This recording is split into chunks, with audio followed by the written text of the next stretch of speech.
Yes, people, what's happening? Welcome back to the channel and welcome to another live stream. First things first, guys, make sure you smash the like, subscribe to the channel if you're new round here, and let's get this show on the road. 4 years to the day that Tottenham made the Champions League final in Madrid. It's different times for Spurs, but Mauricio Pochettino earlier this week was officially announced as the Chelsea manager. Probably the worst kept secret in football was finally out, and he will officially take charge on July 1st once his contractual obligations with PSG have ended. Of course, he's working behind the scenes now, doing what he needs to do, making big decisions and all that. And he becomes the fifth manager to manage both Chelsea and Spurs, but the first since Glenn Hoddle to go from Spurs to Chelsea that way round. I'm delighted to be joined by Saba from Football Heritage TV to get the lowdown on Pochettino and the Spurs perspective. Mate, thanks so much for coming. Welcome to the channel. As a Spurs fan, how are you feeling, and what's the feeling amongst the fan base now that obviously Poch is all official at Chelsea? It's very, very much split. You have a section of the fan base that they can't get over Poch. And I get it, because since the Poch days, it's been one disaster to another. You get another part of the fan base that are just like, come on, this was nearly 5 years ago now. Let's move on. Let's find another chapter. But it doesn't help that we haven't got a manager.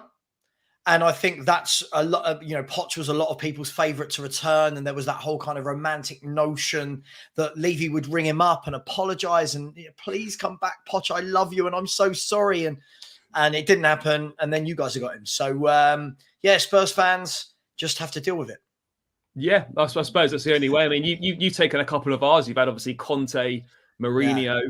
Obviously, that's not gone as well. But I mean, hopefully Poch can be different at Chelsea. I mean, I'll be honest, he wasn't my first choice. When Graham Potter was sacked, he wasn't really high on my thoughts. I don't think he was high on a lot of Chelsea fans' thoughts. It was kind of the obvious, the Nagelsmann's, your Enrique's and stuff. But, for me, once the list of kind of whittled down candidates were pulling out or whatever the reasons were, Poch not only did become sort of the only realistic choice, it actually sort of grew on me a little bit more in terms of the situation that we're in right now.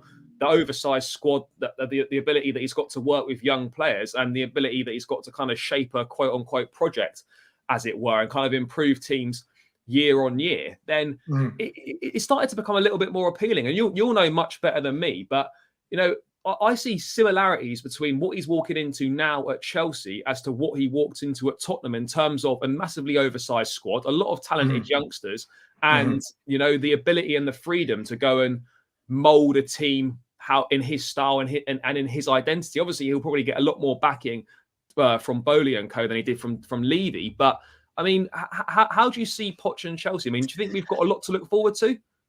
Yeah, I mean, look, I suppose it all depends. With Pochettino, it all depends what he's walking into, right? And what I mean by that is when he walked into Spurs all those years ago, we were an absolute mess. We just had Sherwood as an interim manager for 5 months or whatever. I'm not blaming Sherwood, by the way. It wasn't his squad. It wasn't his fault.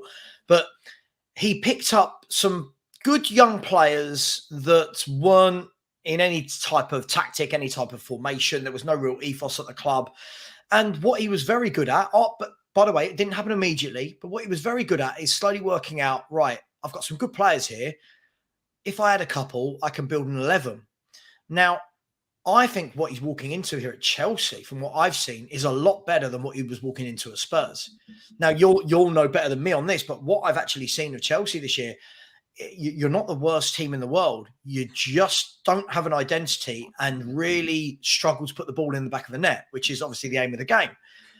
I think, though, with the number of young players you've got, and I know Chelsea fans and football fans in general, a lot of people will say Todd Bowley's done a terrible job, whatever.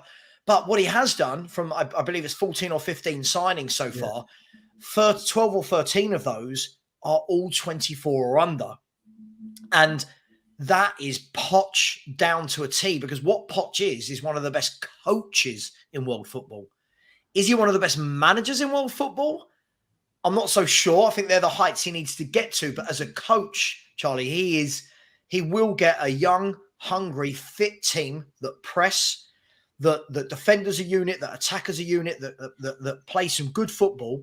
And the fact that you'll be playing once a week, I think he's got a great chance, especially with Nkunku coming in, possibly Lukaku coming back, or a new striker, a new goalkeeper.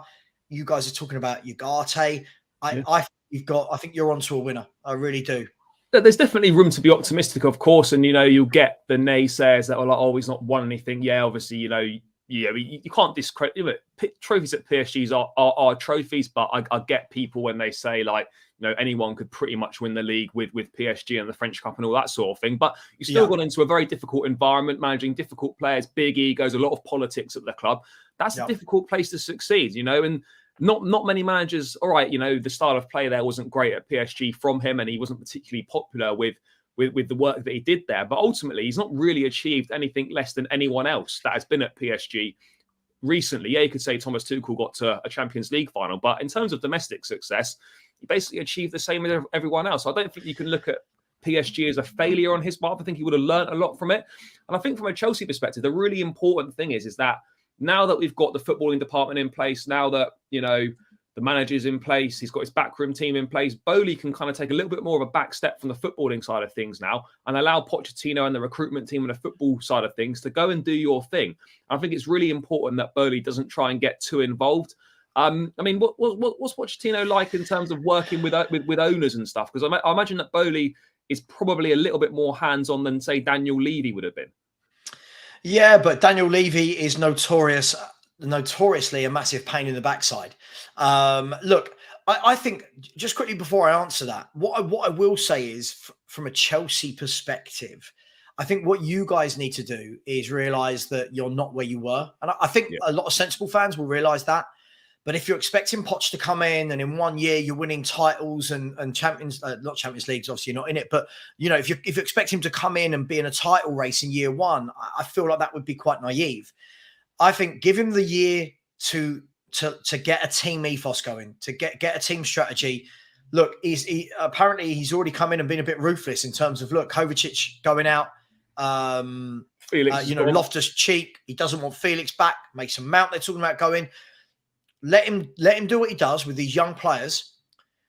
Then 2-3 years, then that's where I think you need to judge him upon trophies. Now, I don't know if that will be difficult for you lot, Charlie, because you guys are so used to silverware, whereas Spurs fans weren't.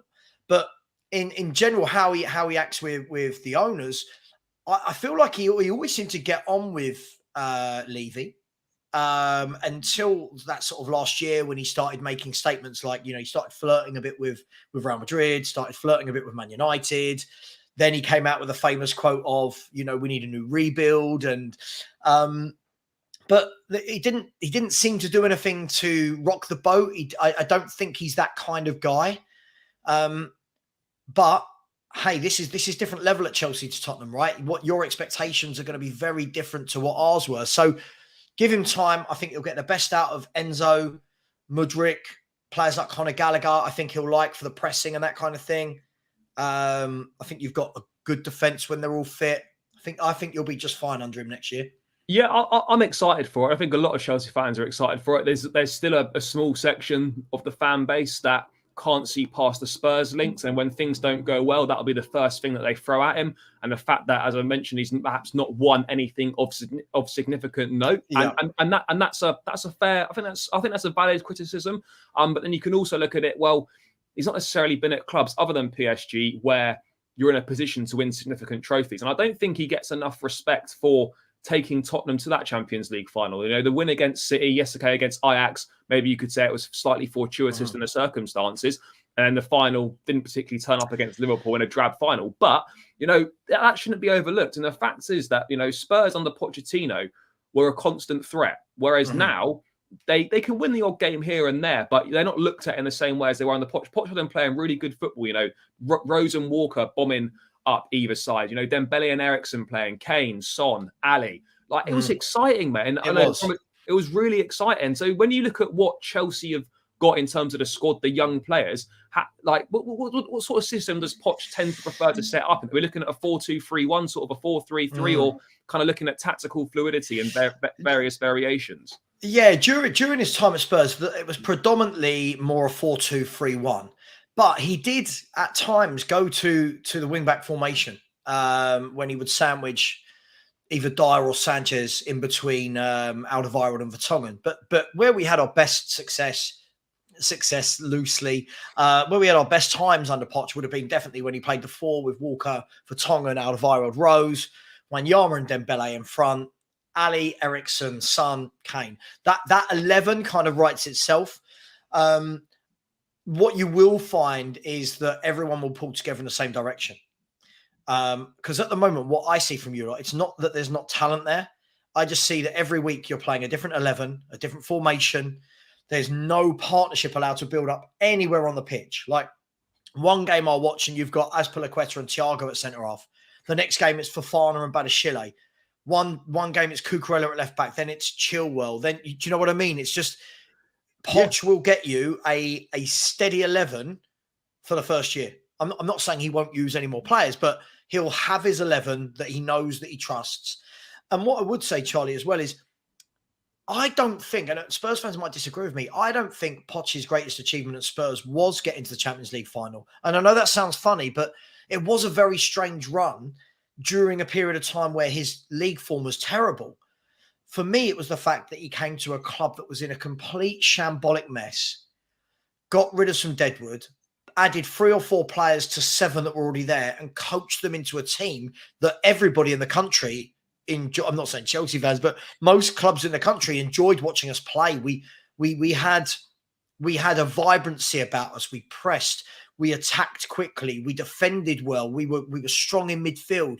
You know, it was exciting. That for me was his biggest achievement as opposed to Champions League, because that was all it was a bit of a roller coaster. But look, I think you've got a really good coach. The big question for me would be for you guys is, I've got no doubt in the first couple of years he'll do really well, but when the crunch moment comes and you're in a final and you've got to get over the line, that's where he couldn't quite do it at Spurs. He had a lot of semis and a lot of finals and could never get over the line. So, yeah. I mean, that's ultimately what he's going to be judged on. Yes, you know, whatever he does this season he's going to look good because of what we've had has been so bad. So next season he's going to come in and it's going to be pretty much an instant improvement. Now, Chelsea have got to be realistic, and I'd like to think I'm probably more one of the more level-headed, one of the more realistic Chelsea fans in terms of the fact that, you know, I don't expect us we've got no right just to think, right, we can go straight back to top 4, top 5 next season now because of the new Champions League model coming in. And just to expect to be there because City are going to be there. United will go again. Liverpool won't be as bad as they were. We've still got Newcastle in the mix. We've got teams like Brighton in the mix. You know, there's no guarantees that we're just going to suddenly go straight back to there after having this shocking year. Yes, there's the basis of a really good squad there, some exciting young players. Yes, we'll invest and Pochettino will have the time on the training ground, which is disappointing not to be in Europe. But at the same time, I actually think 1 year out, which hopefully is just 1 year, will be a massive benefit to us, given, you know, the amount of new players you've got, new manager, time to bed things in on the training pitch, identity, tactics, team chemistry. All those, I think, are pointing in the direction to being something positive. But I suppose the one thing you could look against Pochettino for is that, as you've referenced, can he do it in the big moments? And at Chelsea, he's going to be judged on the big moments. It's all very well, you know, playing the nice football, winning the games against the teams that you should be winning against. You've got to do it against the big boys, and you've got to do it in the games that really matter. So can you do it in semi-finals? Can you do it in finals? And that's ultimately what he is going to be judged on. But I do think he'll be given the time. It's a 2-year contract with an option for a third. Contracts don't really mean much in football these days. I mean, he could be out. He could be out the door by Christmas.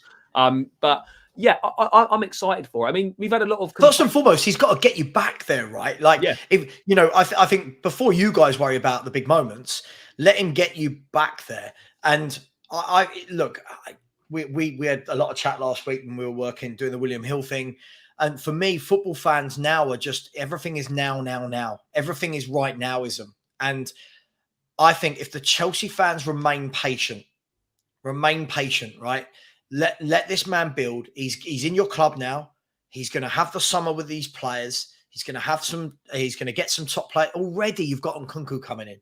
Yeah. What a signing that is, by the way. If I look at a back four for you guys I don't know, you'll tell me if there's something better, but Silva, if I'm going James, Chilwell, Fofana, Badiashile and Thiago between them, then you've got Enzo Fernandez. Levi Koa coming back. I think Chuck Maker's a very good player that will only get better. If you get Ugarte in there as well, Caicedo maybe. Exactly. Can Poch get the best out of a Mudryk now that he, because Mudryk's just arrived, plus a centre forward?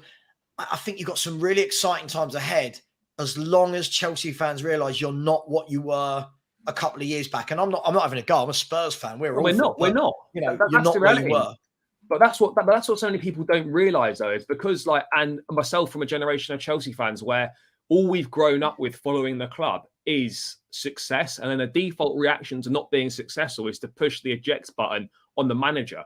And we can't keep being in this mindset where if something doesn't go right, the manager's got to go straight away. It's all the manager's fault. Like we cannot do that. We've got to move out of this cycle and realise that football's strange in a way where you need to plan for the long term, but you need short-term success as well. Exactly. Which is a bit of a contradiction in itself. But we can't afford to criticize where it's due and all that sort of thing. That's fine, not a problem. But constant barrage of negativity is not going to be helpful. We need everyone on side to back the manager, back his decisions. Yes, you can disagree with certain players he might like or not like, but ultimately it's in all our best interests to get behind the manager and back the decisions that he makes. Because ultimately, he's the guy in charge. He'll live and die by those decisions. And I look at it with Poch, and I think one thing that he will do, and you'll know this better than me, is that we've had Lampard this season moaning about the fitness of the team. I've been to a lot of games. The team doesn't look fit. We sort of put in 30 minutes and then we look fucked. Like Poch gets teams fit. I mean, this squad have got a bit of a shock, haven't they, mate? When it gets to pre-season. Yeah, they have. That's one of the key things that. That's one of the key things that Poch will do. He'll get them all very, very fit. One thing that I saw throughout that 2 or 3 year period where we were playing great football, one of the years we didn't lose a game at home, which was unheard of for Tottenham. God, I miss White Hart Lane, the real White Hart Lane. It was the fitness. They just all looked on it all the time. They started games like they meant to go on, and that is something that has to be drilled into the players.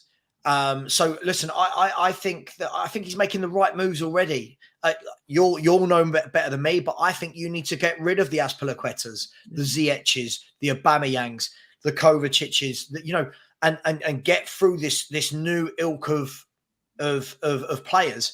What you've got to do for me, I mean, I like it if Chelsea aren't winning, but no, I think what you've got to do from your perspective is you've got goals and assists now in Nkunku, but I still think you need that focal point up 100%. top.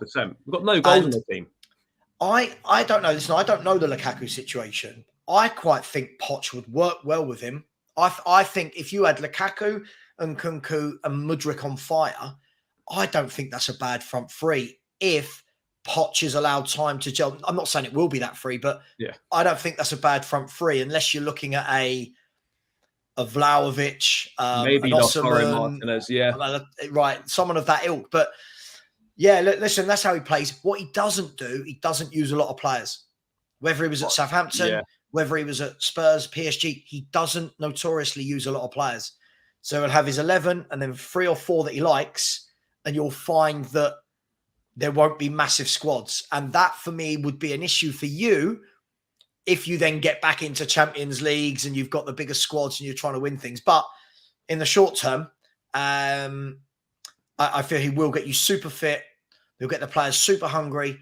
But it doesn't just happen like that. He's gonna need some time. But this is the problem. Like, I don't understand. Like, I get it. Like, football's sort of emotive and it stirs up emotions in people and all that sort of thing. But I do not understand why people expect success to just come instantly. Like nothing happens straight away. Like, you very rarely see unless you're a top player, you're not going to come in and make an impact straight away. It takes a little bit of time. Look at players that go to Pep at City. Normally it takes them a season to get used to the whole system and then go again. And I'd look at it and I'd probably think that actually, do you know what? Yes, we'll have an improvement next season. Hopefully we can get back into Europe.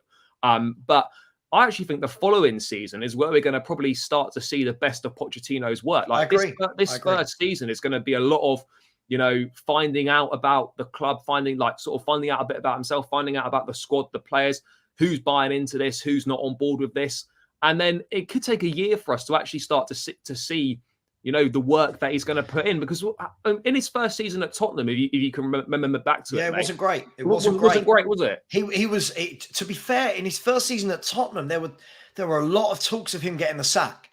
And it was a game against, if there's any Spurs fans in the chat, I believe it was against Aston Villa, where, look, Soldado and Adebayor hadn't been playing well. It wasn't, it wasn't working. Neither of them were scoring goals. And he was almost forced to play Kane. I mean, it wasn't like he wanted to. He was almost forced to play Kane.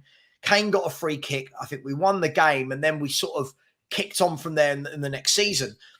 I think the problem is with football fans now is, everyone just says, Chelsea have spent 600 million. They should be getting Champions League or winning. It's like, okay, but if you change your manager, if you change your manager twice in one season, you change your owners, sign 14, 15 players in 2 windows, a new technical director of football, I don't know, new scouts, new backroom staff, all of this. Everything's new. Right, everything's new. And then people are going, Chelsea should be winning the league. They spent 600 million. Okay, but even if those players were 6 million, they're still human beings. It doesn't matter. You've got to give them time. Now, do I think every single player you bought will work out? Of course not. When you buy that many players, there's going to be a percentage that don't. But I think there's enough talent there. I think Enzo Fernandez, for me, is quality. He's so what good. A fantastic midfielder he is. Now chuck someone like Ugarte next to him.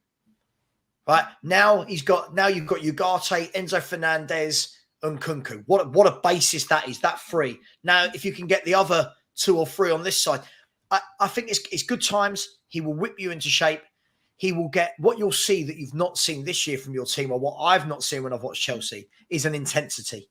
Oh, mate, no intensity at all. Got nothing. Right. We're finished after about half hour. We might turn up for 10, 15-minute periods in games, but then, as soon as we miss a few chances, or as soon as we concede, heads drop, and then we're out the game. We've been so easy to play against. That's been the biggest problem for us this season, is that not only have we got no goals in the team, but we're just too easy to play against. Teams know that as soon as they score 1 goal against us, that's it. They're guaranteed at least a point, and we're not going to win, and we just roll over for sides. So we need Poch to instill a bit of a steeliness back in the side, make us hard to beat. We've got to just go back to doing the basics well. And actually this season, which is kind of mad because we've lost so many games and we've finished bottom half and whatnot, our defence has been pretty decent. We've had the 3rd or 4th best defence in the league, which goes to show that the problems are all at the other end of the pitch. Now, obviously, it massively helped Poch having a figure like Harry Kane. So it's going to be really important to see what forward we can get in.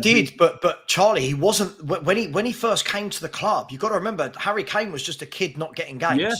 So the bigger thing that he did for me was, look, from that 11 I just said to you, the 11 I named, 7 of them were there. Hugo Lloris was there, Walker was there, Vertonghen was there, Rose was there, Dembele was there, Eriksen was there, and Kane was there. Right, so 7 of that 11 were there. What he did was, the perfect thing he did was he went straight out and bought Toby Alderweireld to partner Jan Vertonghen, and those 2 were just exceptional together at the back. He bought Wanyama to come in as a midfield destroyer from Southampton, and then Ali for 5 million, and Heung-min Son. Did he sign Son? Yeah, he did, didn't he? Yeah. Yeah, Son for about, I don't know what it was now. Someone tell me 18, 22 million. Mate, that's when you look at what you got out of Son, 18, 20. I know the market was a little bit different back then financially, but that's a mad deal. That's a great deal. Absolutely, mate. But this is the thing. So for me, I see so many similarities. The key thing is, get your keeper sorted. I'm telling you things right? Get your keeper sorted. We need get a midfielder alongside Enzo. Get a striker in. But this is the thing. I look at it and I can see why. Obviously we're struggling, but Chelsea's attractive. Obviously A, the London lifestyle. B, the sort of the history of the club, the money, the investment, the ownership, the project and stuff. But I look at it and Poch, we're looking at it and thinking, yes, this is Chelsea are at a low point right now, probably their lowest point in their Premier League history. But actually, as we've been discussing, we're not as far away as what this season has looked like, because there is a basis of a very good squad there. We know there's so many players that need to leave. they're going to go. Poch is going to make those decisions to get these guys out the door. There's a basis of a very good squad, as you say, and like most of the guys have already been here. Well, I've been here for a number of years, or had at least a season or half a season at the club. We don't need to add that many pieces. So you look at it from a Pochettino point of view, and you think, "Fuck, I've got some really good, exciting young players in your Mudryks, your Enzos, your Maduekes, your Fofanas, Badiashiles, Levi Colwell, James Chilwell. Like this is not a team. It's not bad. It's not bad. It's not bad. It's directionless. But that's the thing. It's like a rudderless ship, isn't it? Like we've got the ingredients there, but no one knows how to cook it. So now we've got someone in that can perhaps cook this team and make it look better. But I just look at it and I think there's a really good basis there. This might be like slightly biased or slightly deluded, but there's a really good team there. I think there's a good team there. I'll ask you this question. Right? If Chelsea this season just gone had Harry Kane up front instead of Havertz, we're top 4. Right. Okay. So this is the difference for me. If a team doesn't have goals, because most of the games when I watched Chelsea, you had a lot of the ball. You had a lot of the ball. Yeah, we do. You had lots of chances. Now chuck Harry Kane in, because look at Spurs, right? Hey, mate, take him out Our your team's team. awful. You're almost relegated, nearly. Right.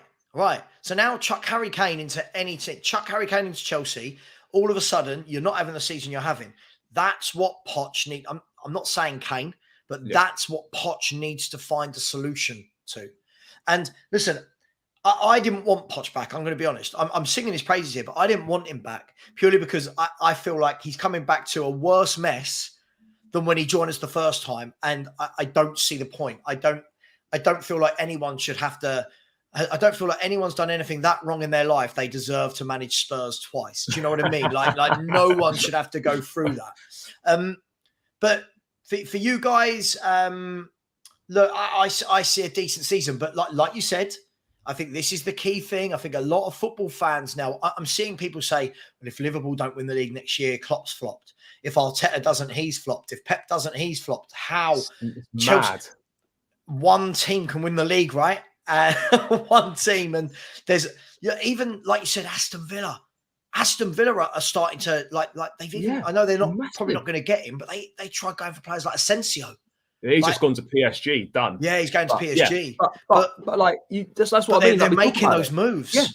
And your Brightons are a phenomenally well-run football club with an outstanding scouting and ways of finding and developing players. Like they're a team that will sell one or two of their best players every year, but they're still there.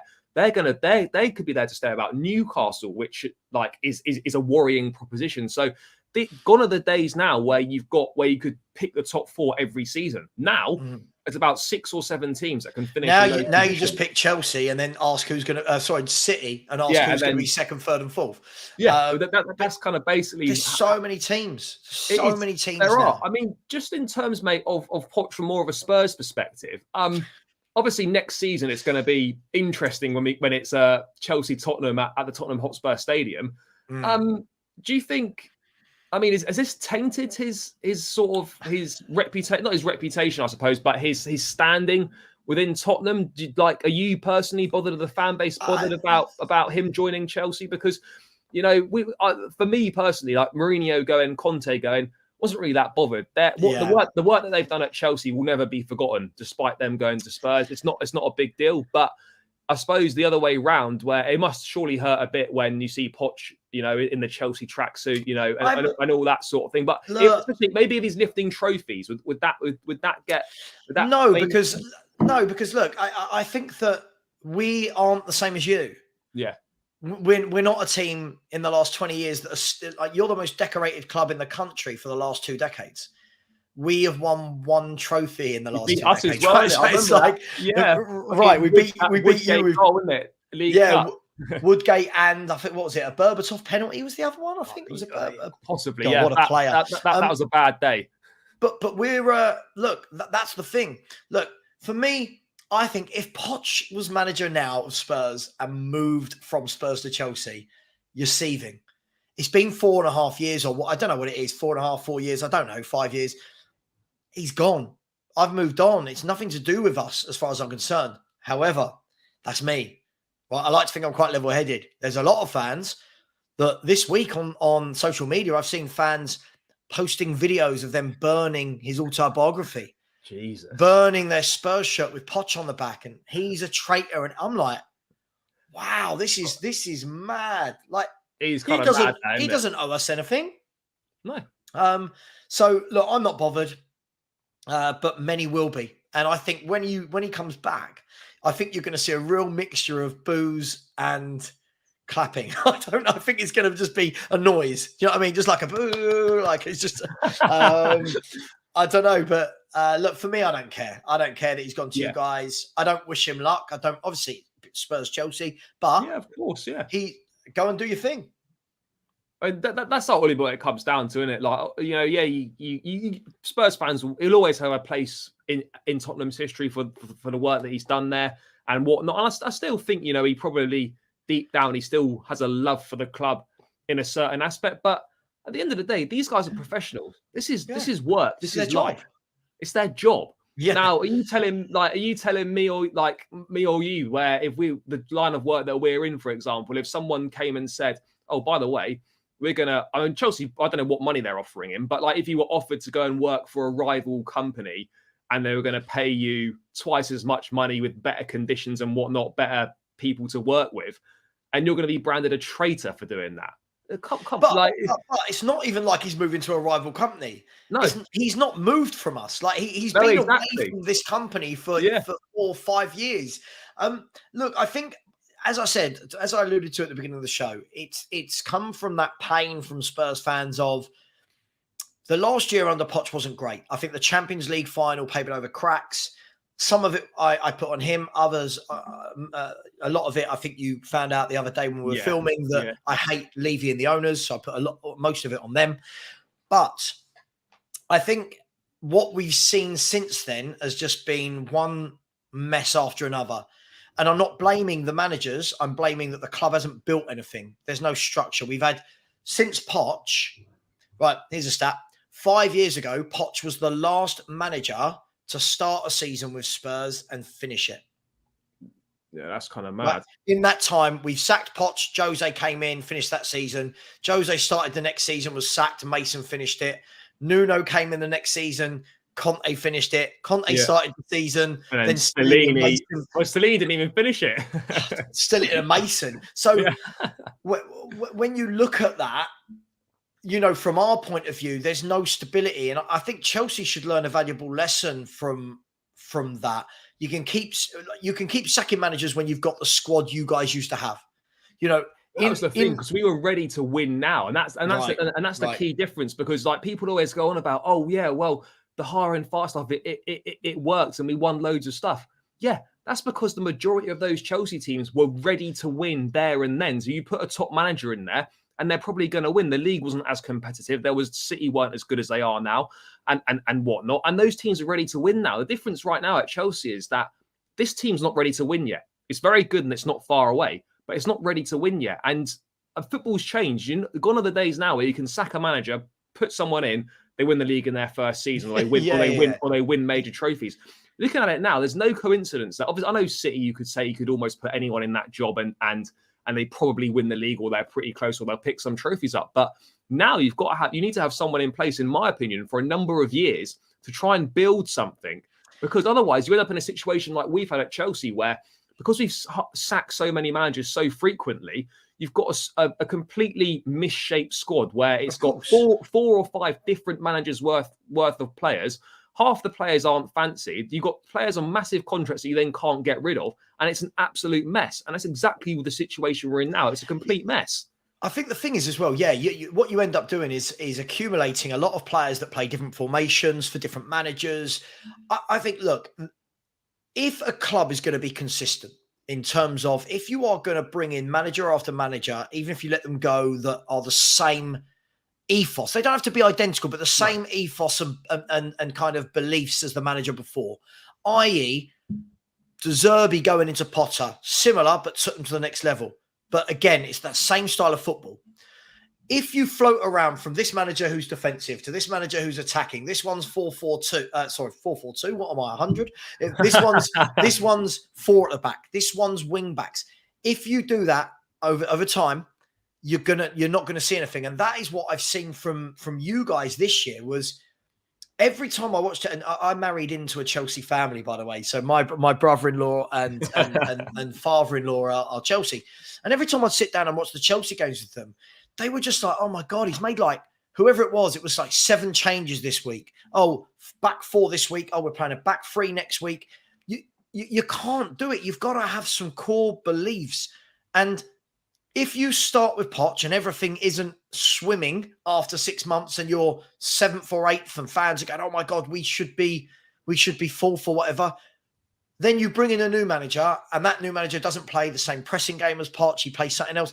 You're back to where you were. Well, it's madness. This was exactly my point at the start of the season, and why I've obviously I've not got a massive problem with the owners. Yes, they've made mistakes, takeover was rushed through, and all that sort of stuff. I won't bore everyone with that. But what I would say is a big mistake that was made was not sacking Tuchel before the season started, or giving him to at least the World Cup, because you had a situation there when you've got a team that's prepared, done a pre-season, all right, a shit pre-season, but they've done a pre-season playing in learning to play in a certain style under Thomas Tuchel, which is totally different to how Graham Potter plays football. And then after 7 or 8 games, you pull the plug on that and you insert Graham Potter into the job, who plays a completely different brand of football. You've got games every 2 or 3 days. It's an absolute mess.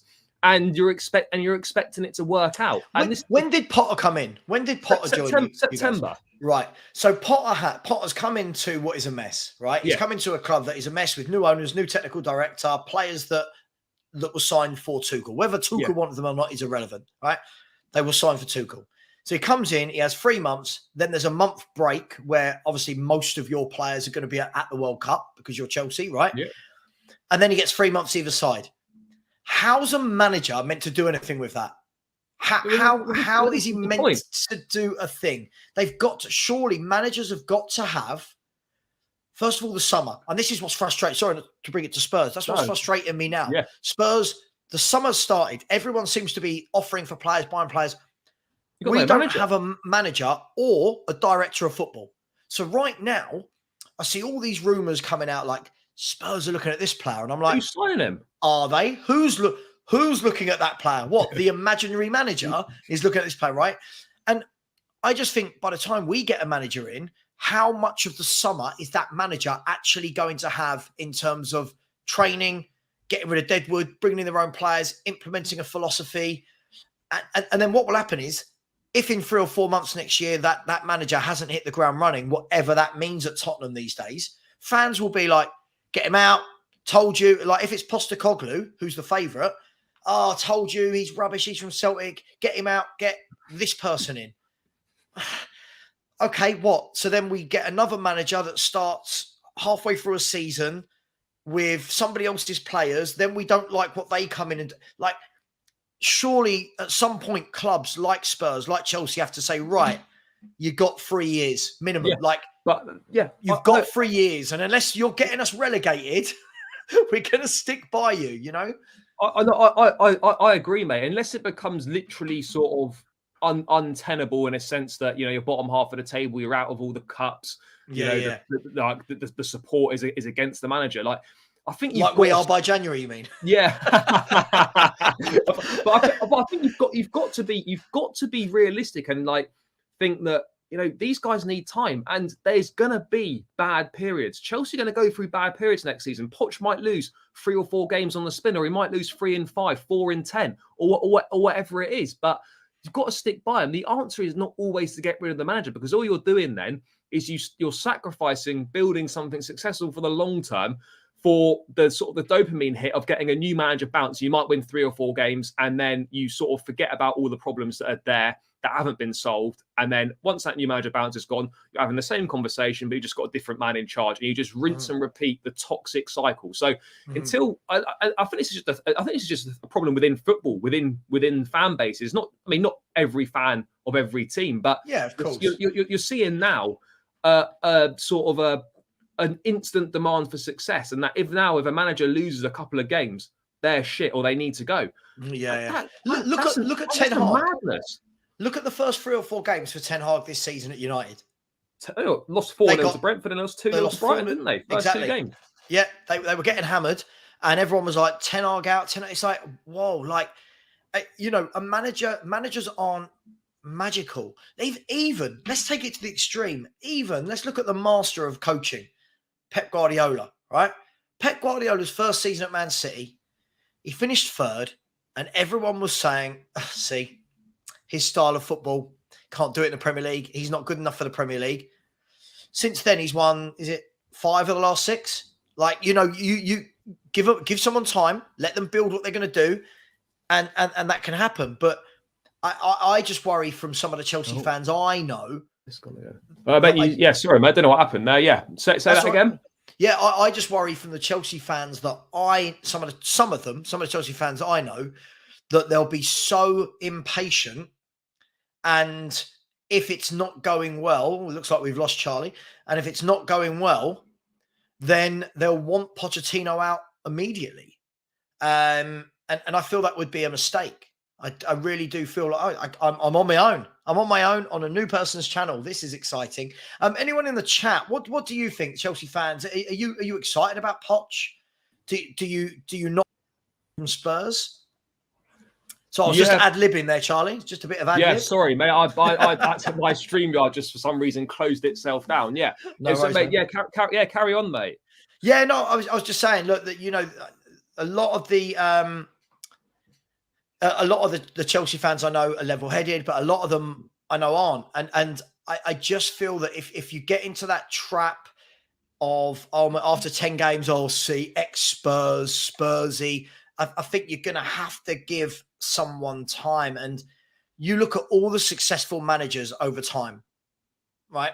When you look at Klopp, how long's he been at Liverpool? Well, first season he was like 8th at Liverpool or something, right? Or 6th. Pep in his first season at City, 4th, no trophies. Right. But you look, Ferguson, look at his dynasty. Look at Wenger at Arsenal, right? You look at, as you said, look at Jurgen Klopp. Look what Eddie Howe's doing at Newcastle. Yeah, you if you let people have time, they can build. I'm not saying everyone's going to work like that, but this constant hiring and firing. Now, people who if anyone's watching this that watches my show, they'll say I'm a hypocrite because I wanted Conte out. But for me, I just think you've got to have the manager that suits the club, and Conte is very much a win now manager. As was Mourinho, which was why both appointments made zero sense, because Spurs weren't in a position to win right now. Exactly. So for me, I just feel like you've got to get the manager for the situation you're in. If it means Poch does 2-3 years of you, gets you back to the summit, but you can't quite get over the line, and then you get rid of him and bring in a win now manager, do it. Yeah. But don't think that win now managers want to come into what Chelsea are doing where you are. They don't want to come in like now. No one's going to want to come to Spurs. Spurs fans are getting all laggy about, oh my God, it's Potter or Rodgers or Postecoglou. That's where you're at right now. Right. Who you want? We've had Jose. We've had Conte. They demonstrated that win now managers aren't right. What do you want? Like, yeah.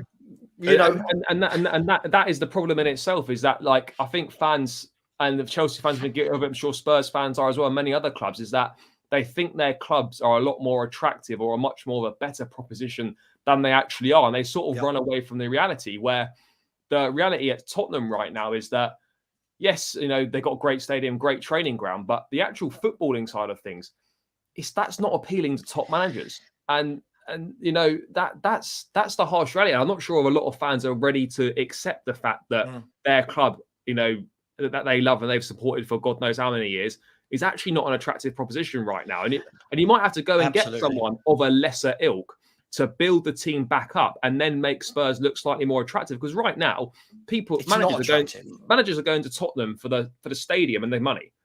They're not going to. The thing is, what I think a lot of fans don't understand is this, right? I see a lot of fans, especially in the Spurs fan base, that say things like, I'd like to answer this in a minute, by the way, if that's all right. I see a lot of Spurs fans say things like, oh, just get a manager and give him 3 or 4 top players, we'll be back up there. Now, for me, I'd like to think I'm not that short-sighted. I need a manager and a director of football to come in and actually build something as an underbelly, build a platform, build an ethos and a structure, a plan, a pathway from the youth team. You can paper over cracks. That's exactly what you're doing. When you paper over cracks, paper rips. right?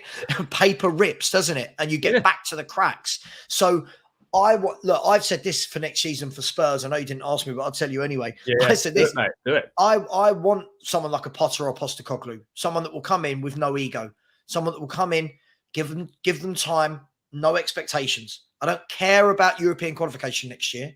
I don't care about winning a trophy next year.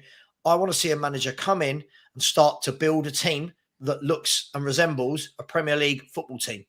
Cohesive, can do the basics, can defend, can play the ball through midfield, and can score some goals. I'm not asking for much. Whilst they're there, they need to unite the Spurs fans, because Spurs fans feel less connected to the club than we ever have. And this was the complete opposite of the dream we were sold for the stadium. So look, I don't know if I'm old and just living in this dreamland, but too many football fans, and I find it to be a lot of the younger ones, they play Football Manager, they play FIFA, they build a team in one summer on those games and go, right, I've won the league. And that's real life. Like, I see people come into my comments and say things like, I tell you what, if Spurs just got Tapsoba and Hincapié at centre half this summer, and then if we do that, and then if we get Krashilia from Napoli, and I'm like, in what world do you live in? When's that ever happening? Yeah. Yeah, mate, this question here, I would have said, right, before he come to Chelsea, by the way, Potter, I think Potter would have been great for Tottenham. Obviously, he's taken a little bit of his reputation's taken a bit of a dent, but I don't think a bad spell at Chelsea should take away from the fact that he's a very good coach. Would you take him at Spurs? I would. I think the difficulty is, again, because of the whole right nowism in this world, especially within football, before Potter's stint at a very disjointed Chelsea, should we say, if I'm going to be polite about it. Well, I called it a poison chalice at the time. Before that, his reputation was going like that. And everyone was giving him loads and loads of praise. Now, all of a sudden, because De Zerbi's kicked Brighton on, and because he's had a difficult time at Chelsea, everyone's going, oh, wouldn't want Potter. Well, why not? Yeah. Why not? Wouldn't Potter be great? Like someone with no ego that we give a few years to, plays attractive football, given the time and the players, right? He wouldn't have 400 players at Tottenham like he would at Chelsea as well. Like, you know, let the man build a team. But listen, I'd take him. I'd take Postecoglou. Rodgers. Do you know what? Listen, he's not my first choice or second or third choice, but I do feel he's another manager that he's had a bad year. He's had a bad year, but everyone sort of glosses over the fact that this guy has finished second in a title race. Finished second in the title race, won the FA Cup with Leicester, got Leicester fighting for Champions League football, playing good football. Then you have a bad year, and all of a sudden everyone goes, "Oh no, look, they're crap." Everyone just remembers, like, everyone. This is the thing with the recency thing, right? With Rodgers at Leicester, 2 5th places in an FA Cup, phenomenal. Everyone just remembers the bad 3/4 of a season that he had this season, and suddenly they think that his time at Leicester was shit. Like, it's so misinformed. Like, overall, it is. Overall, we're all very knee-jerk, man. Yeah, but we all are. But people look at it and you think, like, it's mad. Rodgers had a very good spell at Leicester. I think he'd be good at Tottenham as well. But it does just depend. But mate, just to round this one out, for Pochettino next season, do you think he'll win a trophy at Chelsea? I'm talking an FA Cup or a Carabao Cup. Well, they're the only two you're in, right? Or the league. Or the league. The league. Look. I mean, look, anything's possible because in cup competitions, you know, it's all about on the day, right? But given the right draw, given the fact that you're going to be playing once a week as well, that will go in your favour. Can he do it? Possibly. Should Chelsea fans be expecting it? I don't think so in year one. I think in year one, if he can get you back to some sort of European football via the league, and actually put an 11 together that you guys and girls are proud of, that you actually go, yes, we've got an identity back, then you go the next season, and that's when I think you demand the trophies. But look, can you win an FA Cup or League Cup? Look, why not, right? We've seen Leicester win cups. We've seen lots of clubs that shouldn't win cups. Semi-finals, you know. Right. So, I think this is probably more a conversation for as the season's about to start and you've seen who your players are. You've seen your pre-season, all that. But hey, listen, never say never. Unless you're Spurs, we just don't win trophies. Yeah. So we don't, not us. Never say never. Seems like a good point to round out. So thanks so much for your time, mate. If the people have enjoyed what you've been saying, where's the best place for them to go and check all your stuff out? And tell them about your charity stream tomorrow as well. Yeah. So it's Football Heritage TV. So it's mainly a lot of, I'd say 75% Spurs, but I changed the channel name so I was able to talk about other clubs as well without everyone going, oh, you're Spurs. And yeah, so if they come over there, they can see me every day, two or three streams a day. And tomorrow at 12 p.m, I'm doing a 24-hour charity stream for the British Heart Foundation. So we're looking to raise 4,000 for the BHF, and it will just be 24 hours of just football nonsense, arguing, debate, silliness. Yeah, it'd just be good fun. There'll be some quizzes, there'll be some games, and yeah, and this is the third 24-hour I've done. So I know now how to stay awake for 24 hours. So it's all good. All good. Guys, make sure you do that. I've obviously tagged the channel in the description. You don't even need to click on the link. You just click the @ in the description, guys. And in the title on the video, head over there, show some love on Football Heritage TV, subscribe to the channel. Mate, thank you so much for your time. Guys, I'll be back in a few hours with Ben Jacobs to talk all things transfers, so make sure you stay locked in for that one. Lots to discuss: Mount, Ugarte, Kovacic, centre forwards, goalkeepers, everything, you name it. So I'll be back at 6 o'clock, guys. So make sure you come and join me then. So thanks for your time as always, mate. We'll catch up again soon. Guys, smash the likes on the way out. Subscribe to the channel if you haven't done so already. Take care and up the Chels.